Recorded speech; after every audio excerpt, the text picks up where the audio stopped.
अंजलि एक छोटे से गांव की लड़की है, लेकिन एक छोटे से गांव की होकर भी वो मेहनत करके इंजीनियर बन गई। अंजलि को पढ़ाई के बाद अच्छी नौकरी मिल गई। अंजलि ने अपने पिता के गांव में 5 तक पढ़ाई की। वहां के स्कूल में पढ़ने के बाद पिता और उनके भाइयों में जमीन को लेकर विवाद हो गया, जिसके कारण अंजलि और उसके परिवार को गाँव छोड़ना पड़ा। पिता एक छोटे शहर में आ गए, मेहनत मजदूर कर बेटी को पढ़ाया। आज अंजलि एक अच्छी नौकरी करके अच्छे पैसे कमा रही है। बचपन की कुछ बातें होती है जो हमें जीवन भर याद रहती है। कई बातें होती है जिन्हें सोचकर भी हमारा मन खुश हो जाता है। अंजलि की भी एक ऐसी ही याद है। अंजलि गाँव में रहती थी, तब उनके स्कूल के बाहर एक बूढ़ी अम्मा बोर की टोकरी में कर बैठती थी और 1 रुपये में नमक मिर्च लगाकर बहुत सारे बेर दे दिया करती थी। उन बैरों का खट्टा मीठा स्वाद आज भी अंजलि को याद आता है। कई बार उसने कई जगह से वैसे ही बैर खाए, लेकिन उसे वो बात नहीं लगी जो वो बूढ़ी अम्मा के हाथों में अंजलि के पिता के भाई का देहांत हो गया तो उसके पिता के साथ अंजलि भी एक बार फिर उसी गांव में आई। कुछ दिन वह वहीं रही, फिर वो आते समय अपने स्कूल वापस गई।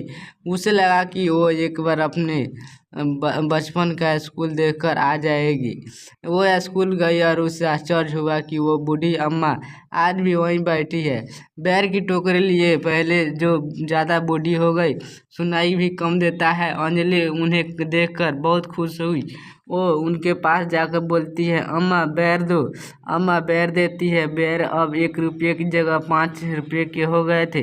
अंजलि ने उन्हें 500 का नोट दिया। अम्मा लड़खड़ाती हुई जब जुबान में बोली, बेटी इतने में तो मेरी 20 टोकरी आ जाएगी। अंजलि अम्मा के पास बैठ गई। कहा, अम्मा रख लो, इतने साल आपके बैर की बहुत याद आई। बूढ़ी अम्मा बोली, बेटी 20 साल से मैं यहाँ बैठती हूँ। कभी कोई तुम्हारे तरह आ जाता है तो अच्छा लगता है, वरना मुझे तो कब के मेरे बच्चे भी भूल गए। पता नहीं अब कहाँ है। मैं भी इन बच्चों को देखती हूँ तो मुझे अच्छा लगता है। बैर तो बहाना, जब छोटे छोटे इन जैसे मुझे अम्मा बोलते हैं तो कलेजे को ठंडक मिलती। अम्मा बोलते बोलते रोने लगी।